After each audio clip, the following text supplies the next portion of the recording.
Nouveau courrier numéro 741, lundi 4 mars 2013. So die to the virgin ships. Minutes after day to Kai, from the bottomless pit, but my hand. Carnet de route d'un voyage à La Haye, par Patrice Broyer.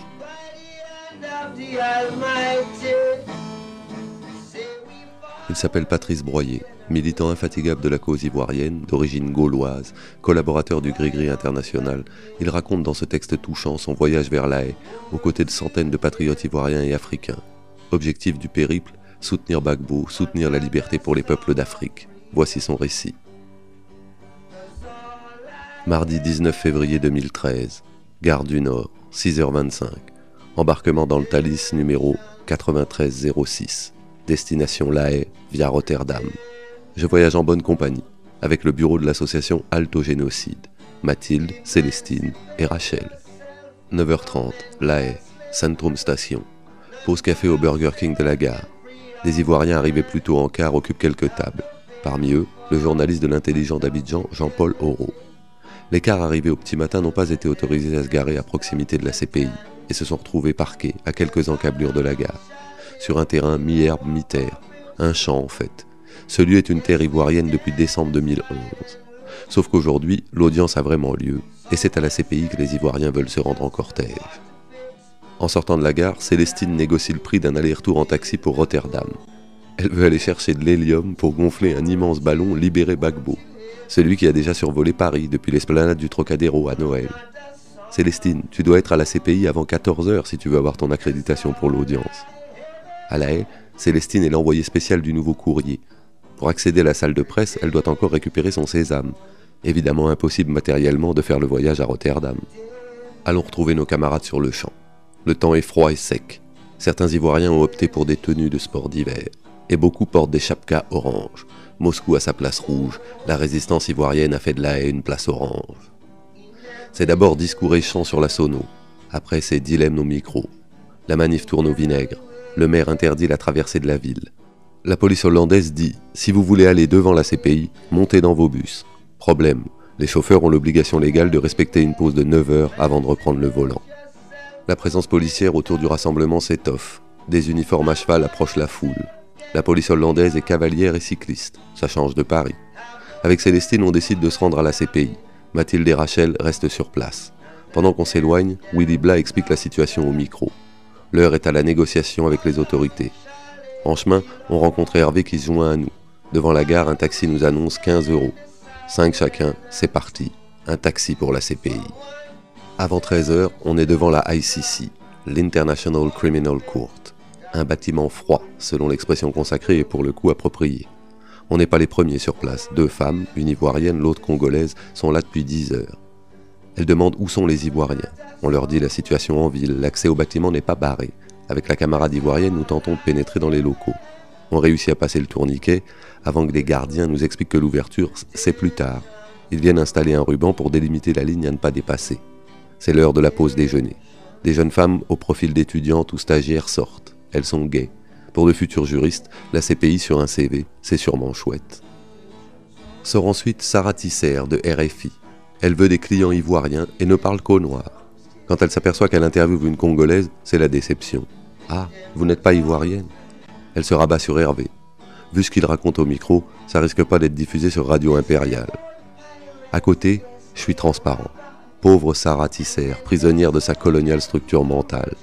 Sarah, si tu savais, à La Haye, je ne suis pas blanc, je suis gris-gris. Quand elle repasse un peu plus tard, l'apostrophe fuse. Tiens, voilà 1000 collines. Pascal Hérault de Jeune Afrique apparaît à son tour, en jean, souriant et accrédité, comme bientôt Célestine. Il est presque 14h quand je vois Maître Agathe Barouan rejoindre son poste au tribunal, aux côtés du président Gbagbo. Guy Laberty, l'ami fidèle, arrive accompagné de quelques amis, dont un collaborateur régulier du Nouveau Courrier et occasionnel du Gris-Gris, Félix Hatchadé. Devant la CPI, la bonne nouvelle circule. Les marcheurs arrivent. Pour la première fois, la résistance ivoirienne va traverser la ville. Orange, blanc, vert, le cortège s'avance. Les couvre-chefs ont un impact visuel énorme. orange comme les couleurs hollandaises, comme le maillot de Johan Cruyff, de Johnny Rep et des frères Van de Kerkhoff. No Gbagbo, no peace. Freedom, freedom Gbagbo. Point levé, V de la victoire, la liberté défile à La Haye. Devant la CPI, l'abidjanaise est chantée à plein poumon. On est une bonne vingtaine à tenter la file d'attente. Hervé, rejoint par une jeune et virulente militante, une ivoirienne, un peu âgée avec sa canne, et puis ce couple déjà vu sur le champ du centre-ville. Un blanc avec un t-shirt Gbagbo Kafissa ne passe pas inaperçu. Ils sont venus d'Anvers pour soutenir et voir le président Gbagbo. Notre camarade belge et flamand est le seul à pouvoir se faire comprendre des gardes de la CPI. Je n'ai pas le talent de Raphaël Dieye, mais pour eux deux, j'accepte de faire le photographe. Clic-clac, le cliché souvenir avec Guy Labertier dans leur boîte. La délégation du FPI venue d'Abidjan et toutes les personnes accréditées sont rentrées. Pour la première fois de la journée, j'ai froid et faim. J'irais bien chercher un sandwich, mais Hervé a vite fait de me dissuader. Tu risques de rater l'occasion de rentrer. À l'intérieur, l'audience va commencer. Notre chance d'y assister se présente sous la forme d'un trentenaire hollandais d'1,90 m. Il y a 5 places. Sa phrase n'est pas finie qu'une dizaine de personnes ont franchi le ruban et s'engouffrent dans le bâtiment. Tant bien que mal, il en fait ressortir la moitié. Quand il réapparaît 10 minutes plus tard, notre proviseur batave est plus pragmatique. Il désigne lui-même les 4 personnes qui vont rentrer. Pas de bol, j'étais en 5e position. Hervé et sa voisine font partie des nominés. Les voilà dedans. Ça fait longtemps que j'ai pas vu mon président, laissez-moi rentrer, avait tenté Hervé, quelques minutes plus tôt. 20 minutes passent et rien ne se passe. Ultime tentative de mon voisin flamand de savoir si des places sont encore libres. Les gardes ne savent pas. Finalement, le maître des laissez-passer revient et annonce 3 places. Cette fois, je passe le ruban, en compagnie du couple ivoiro-belge d'Anvers. Après, ça va vite, portique de sécurité, consigne, escalier, ni enregistrement, ni pièce d'identité à présenter. On nous remet simplement un formulaire. Règle de bienséance dans l'enceinte de la CPI. 3e et dernier étage, c'est la galerie publique. 6 rangées de bancs, une baie vitrée, un écran de retransmission. Je prends place là où il en reste, en haut à l'extrême gauche. La présidente et ses juges font face au public. Le président Gbagbo, au fond à gauche de la salle, n'est visible qu'à l'écran. À la pause, tout le monde se lève. Le président Gbagbo est debout. En se plaçant tout en bas à gauche de la salle, on peut le voir. L'homme est là, dans ce Robben Island nordique où se joue l'histoire de la Côte d'Ivoire. Ça dure une poignée de secondes, un temps suspendu à regarder la liberté, debout, au banc des accusés. Ferveur contenue des Ivoiriens présents. Les cœurs se serrent. Quelques mots rassurants s'échangent. Il a bonne mine, il a l'air en forme. La somme de ce que nous sommes, dans cette salle et devant la CPI. La somme de ce que nous sommes à La Haye, en Afrique et dans le monde. La somme de ce que nous sommes est notre force, et cette force ira jusqu'au bout, jusqu'à la libération du président Gbagbo. Au fumoir de la CPI, je retrouve mon ami Kirman. Je ne savais pas qu'on pouvait cloper au chaud, et j'avais repris à la consigne manteau et écharpe. Je l'ai dit à Bijou le soir en rentrant. Il y avait un seul gaou avec son manteau sur les épaules chez les fumeurs, c'était moi. De retour sur les bancs, ma voisine, la dame avec sa canne, veut voir le président. Dehors, dans la file d'attente, elle m'avait dit « Ce soir, je dois appeler ma mère au pays pour lui dire que j'ai vu le président Gbagbo. Si je peux pas lui dire ça, elle va être malade. » Avant que les gardiens nous fassent asseoir, elle a le temps de descendre dans le coin gauche et de voir le président. Quand l'audience reprend, sa mission accomplie, elle sourit. La procédure traîne depuis presque 2 ans. On ne pensait pas entendre autant de conneries dès l'ouverture d'une audience reportée en juin puis en août 2012. Si le ridicule tuait, Bensouda n'aurait pas survécu à sa première intervention. Solennelle, elle annonce d'entrée de jeu qu'on n'est pas là pour dire qui a gagné et qui a perdu les élections en 2010. Le président Gbagbo est à la CPI pour une seule et unique raison, avoir gagné les élections et perdu la guerre. Bensouda a comme première charge dans sa mallette donnée par Sarkozy et Ouattara la marche du 16 décembre sur la RTI. 2 fois, elle martèle que c'était une marche pacifique. Mensonge dont elle ne peut se convaincre elle-même. Elle provoque rire et stupéfaction en évoquant les forces pro-Gbagbo qui ont massacré les populations pro-Ouattara dans l'ouest du pays. Le reste de sa fine équipe n'est pas en reste de médiocrité. La représentante légale des victimes ne se rend même pas compte qu'elle tire contre son camp en citant un rapport onusien du 31 décembre 2012, rapport qui stigmatise l'impunité en Côte d'Ivoire et les atteintes aux droits de l'homme du régime Ouattara. Bensouda, si peu sûr d'elle, achève en anglais, sa présentation débutée en français.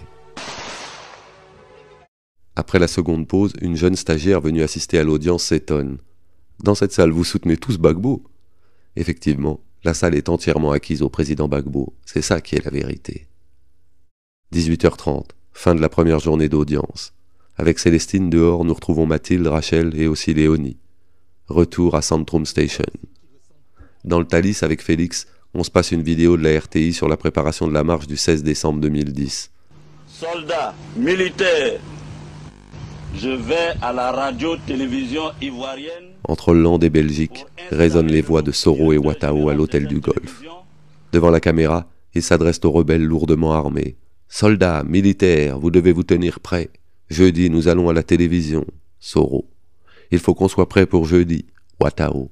Une marche pacifique, comme disait cet après-midi la Bensouda. 22h35, gare du Nord. Mathilde, tu as raison. No Gbagbo, no peace.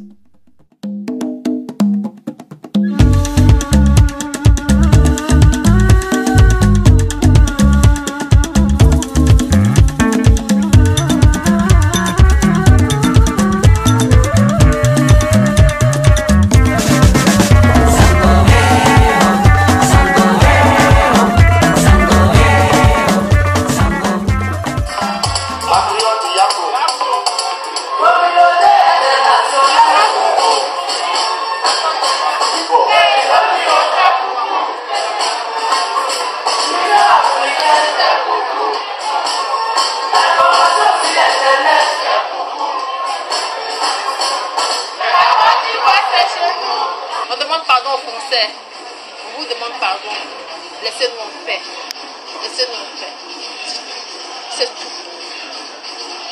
Moi, j'ai rien contre vous. Après tout ce que vous nous avez fait, j'ai rien contre vous. Parce que j'ai jamais cultivé cette histoire de haine en moi. Il n'y a pas de haine dans nos corps, nous les Ivoiriens. Malgré tout ce que vous nous avez fait, on laisse tomber. Laissez-nous en paix. On vous pardonne, il n'y a rien.